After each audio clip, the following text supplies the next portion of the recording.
You know, man, over the years, we've seen a ton of wild prospects come through the UFC. Undefeated guys, flashy debuts, knockout artists, and every time people start shouting, he's the next big thing. And sometimes, yeah, they're right. You get guys like Shavkat Rakhmonov or Hamzat Chimaev, and it's like, oh, okay.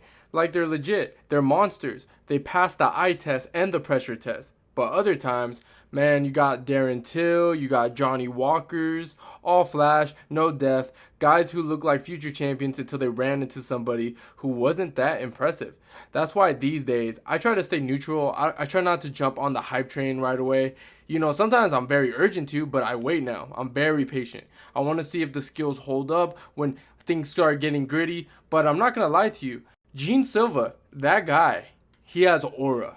There is something about him, bro. The way he moves, the confidence, the chaos, it's got that it factor. But again, we've seen this story before. So today, I want to break down who Gene Silva really is and why people are starting to buzz about him. And what we need to see before calling him the next big thing at 145. Because I'm not going to front. It's not just hype for no reason. Gene Silva's got some real sauce to his game. Like, dude, when you watch him, it's not just some dude throwing wild shots. There's something different going on. You know, the way he moves, the confidence, the swagger, he fights like he knows he's better than you. So before we start crowning this guy, let's break it down, what actually makes him dangerous, what's real, and what might just look good on the highlight reels. So here's the thing with Gene Silva. The dude striking is different. Like, yeah, a lot of guys can move slick and throw spinning stuff, but Gene's got feel, man. There's rhythm to what he does, but it ain't robotic. It's not like he's running some drills, combo loops. He's in there feeling everything in real time. That wide stance he uses, it's a setup. It's not just to look pretty. He leans back a bit, hands low, baiting you to overextend, and when you bite, boom, he's gone, or he's already countered you. The distance control is crazy. He's not just hard to hit, he's annoying to hit. You think you're there, but you're not. You reach a little too much and suddenly he's countering you with knees or body shots, or he's angling out and you're swinging at air. And it's not like he's throwing just to stay busy. Every shot has a purpose. He's sharp, man. That jab, it's rangefinder. It's a real weapon. He'll jab your face off, then fake the same entry and rip to the body. You'll see him go jab, body kick, back up, then throw the same setup, spin into an elbow like he had that plan 5 moves ago. He's not throwing random shit. He's setting traps the whole time. I mean, even when he's not throwing, he's working. He's watching how he feigns, just little shoulder twitches, hip shifts, step in, just to see how you react. And the second you show something, the second you flinch the wrong way or reach with your jab, he's already downloading it. And look, yeah, it was Weston Wilson in Gene Silva's debut, right? That dude wasn't supposed to win, but go back and really watch how Gene handled that fight. He didn't rush, he didn't spaz, he was calm as hell, he was slipping shots, touching the body, mixing angles. He looked like a dude who's been doing this on the big stage for years, not some debuting prospect. That tells you a lot about Gene Silva. And that's not just the vibe either. That's backed by what actually happened. Wilson was a massive favorite, walking in like a minus 950 level favorite. And Gene walked him down like it was another day at the office, dropping him early, mixing it up a bit, stuffing him on the mat, and finishing the fight within under a minute left in the round. The dude was in complete control from the start. It's also the way he carries himself in there. He's not fighting like some rookie trying to prove that he belongs. He's fighting like he knows that he belongs. Like he's already thinking 2 fights ahead. That kind of confidence is a weapon on its own. When you look across the cage and the other guys relax while you're burning energy trying to figure him out, that messes with people. That gets in your head. Even analysts and commentators were saying the same thing afterwards. He didn't look like a fighter who's just making his debut. He looked like a guy who has already been here. You don't get that kind of calm unless you've been through the fire or you're just built different. Gene might be both. Also, this is the underrated part. He's not afraid to stand still. Not in a bad way, but in a way where he'll let you move first. He's not always bouncing, around, wasting energy. Sometimes he'll just plant and give you a look and dare you to try something. And when you do, he's already out of the way or he's meeting you with something sneaky.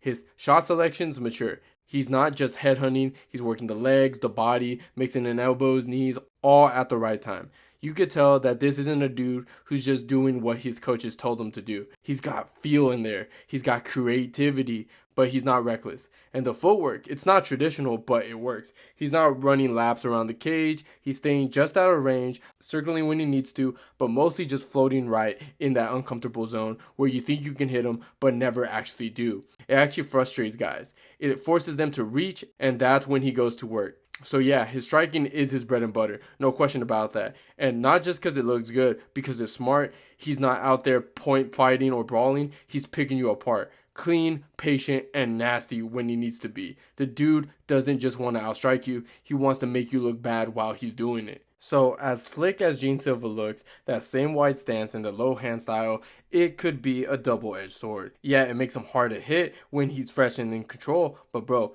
one wrong read and it can go south real quick. You're leaning back with your chin up and your hands down, that's a highlight reel material for the other guy if he times it right. We've seen it before, man. Look at Anderson Silva versus Chris Weidman. Anderson was doing the same kind of thing, clowning, leaning back, hands down, and then boom, left hook, lights out, Oregon. Or take Cody Garbrandt versus Pedro Munoz. Cody's moving forward with the swagger, chin up, trading in the pocket, and then he gets slept mid-exchange. You live by that style, you can die by it.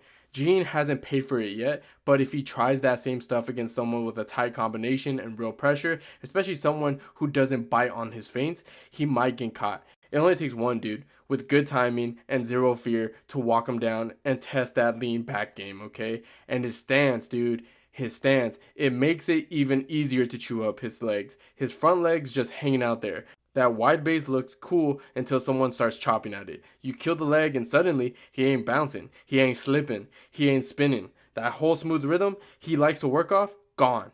All it takes is a solid few calf kicks and now his defense becomes a panic movement. And that's when mistakes start flying.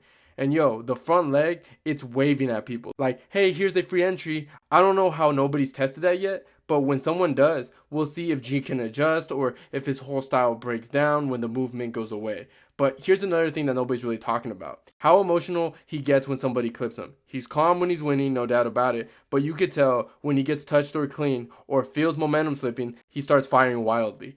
Just swinging, trying to get back real quick. That's dangerous, man. That's how you throw yourself out of position or worse, walk into something stupid. And that's how fast twitch guys get melted. That slick defense, that only works when you're calm, when you're thinking clear, you start getting frustrated or flustered, and suddenly that slip becomes a missed time lean, and boom, you're getting blasted. And to be real, we haven't seen him in a grimy, ugly fight. A fight where the other guy doesn't care about looking good, where there's no space to work, no pretty exchanges, just clinch, cage pressure, takedown attempts, dirty boxing, all that stuff. We don't know how Gene reacts when it's not his fight anymore, when he's not in control. That's still a big unknown. He hasn't had a round where he's clearly lost and has to come back and figure things out. And in this division, bro, that test is coming.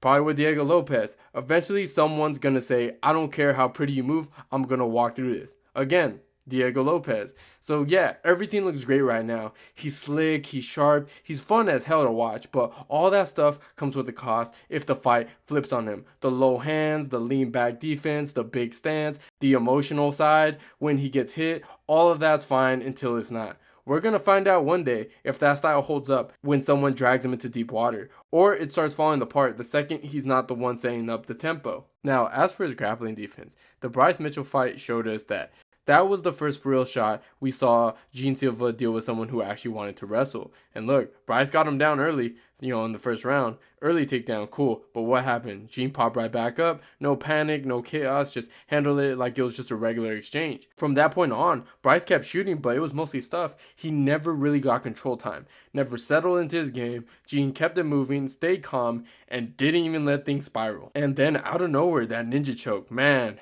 that was slick. That was not just, oh, he got lucky. That was awareness. That was someone who stays dangerous even when they're deep in. Now, does that mean his grappling is bulletproof? Nah, let's not get carried away. It's not like he's gotten taken down 5 times to reverse everything like a wizard, but he did what he needed to do. He defended well. didn't get struck, and made his moments count. The way I see it, the fight didn't prove that Silva's some elite grappler, but it also didn't show any real weakness either. He passed the test. And now that we've seen it, I'm not really worried about the wrestling anymore. There's still a better wrestler out there who can give him problems, but you can't say he hasn't handled pressure before. Another thing that kind of worries me about Gene is that he's a fast twitch guy. You can just see it. Everything he does is quick and snappy. The way he moves, the way he throws, it's all built off speed and reactions. He's not trying to break you down with volume or pace. He's trying to catch you clean and finish you early and make it look easy. And that's cool. It's fun to watch. But the trade-off with those fast twitch fighters is that style doesn't always hold up in deep waters. You see it all the time. Guys come out explosive, look amazing in round one, and then if they can't get you out of there, things start to slow down. The movement's not as sharp, the reads take a second longer, and suddenly they're getting touched in a way they weren't before. Fast twitch muscles burn out quicker. That's just how it works. You explode, reset, explode again, but if someone forces you to work consistently, no room to breathe, that crash hits fast. And Gene hasn't really been put in that spot yet. He's been the one that's leading, dictating the pace, picking his shots, and nobody's really turning the heat on him and forcing him to feel uncomfortable. Yo, we're brawling now kind of fight. No one has made him panic shoot. No one's pushed him into that kind of pace that melts dudes like him. So yeah, I'm not saying he's got bad cardio, but when you've got that kind of style, it always leaves a question until someone drags him into a war. We won't just know if the slickness holds up late or if he starts falling apart. So let's just be honest here. We still haven't seen Gene Silva push, like really push. Every time he steps in there so far, it's been his world, his pace, his fight. Nobody makes him dig yet. And look, that's not a knock. That's what you want as a rising prospect. But at the same time, that's also where the questions are. What happens when the game plan doesn't work? When he throws the slick 1-2 and it doesn't land? When the guy across from him doesn't flinch at feints and just walks him down like, nah, I'm not going to play your game. What does Gene Silva look like when things get uncomfortable? We haven't even seen him get cracked and have to recover. We haven't seen him gas out, leaning on the cage, trying to catch his breath going into round 3. We haven't seen him panic wrestle, haven't seen him clinch and dragged into the mud. And until we do, there's always going to be that mystery, man. And that's why I like his next matchup so much with Diego Lopez, because Diego Lopez is going to push him. Now, I'll admit, I'm a little biased. I want G Silva to be that guy. I hope he's even better than what we just broke down, because his next fight, like I mentioned, is against Diego Lopez. And I hope he styles on him. And yo, this ain't just some random matchup. Diego just went to a 5-round gritty war with Alexander Volkanovski for the featherweight strap. Volk may not be the champion anymore, but that's still elite territory. And Lopez, he made it competitive. That's no joke. So if Gene can get in there and handle him clean, control the range, neutralize the grappling, land that slick offense, that kind of performance that blows the hype train wide open, that's when people start whispering about the potential and start yelling about contender. Because let's be real, if you beat a guy who just gave Volk a hard fight, you're not just promising, you're dangerous, you're getting the phone call, you're on the poster. And look, I don't know if Gene's gonna do it, but if he does, that Diego fight might be the moment that the UFC crowd starts buying in heavily. That might be the day that aura becomes real. In the meantime though, man, I gotta say Gene Silva might just be special. Like real talk. There's just something about the way he moves, that confidence, the timing, the creativity. He doesn't look like a dude who's figuring it out. He looks like a guy who knows he's levels ahead. It's not just raw talent, it's fight IQ, it's feel, it's rhythm, and that's the kind of poise you don't usually see this early in a UFC career. He's not perfect, we've talked about that. He's got some holes, he hasn't been tested in deep waters yet, and we still don't know how he handles adversity,